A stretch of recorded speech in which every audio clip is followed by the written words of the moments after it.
बिस्मिल्लाहिर्रहमानिर्रहीम। अस्सलाम वालेकुम। अबू धाबी की बड़ी अपडेट्स ये आ रही है कि वहाँ पे एक प्लाज़े में जो है वो आग लगी है, जिस पे 19 लोग जो है वो ज़ख्मी हो चुके हैं। आगे क्या क्या हो रहा है उनके साथ वो भी नहीं पता।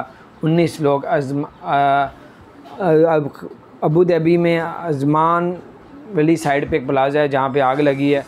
19 लोग ज़ख्मी हुए हैं। उसमें ज़ाहिर बात है मुख्तलिफ़ लोगों के, इंडिया के भी होंगे, पाकिस्तानियों के भी होंगे और बांग्लादेश के भी होंगे, मुख्तलिफ़ कंट्रीज़ के होंगे। अपने अपने जो अबू धाबी में रहते हैं, अजमान वाली साइड पे रहते हैं, उनसे अपने अपने बच्चों से, अपने अपने बहन भाइयों से रब्ता करें।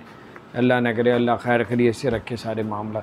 दूसरी अपडेट्स ये आ रही है कि पीछे नरमी कर दी थी, मास्क की दोबारा से सख्ती कर दी है।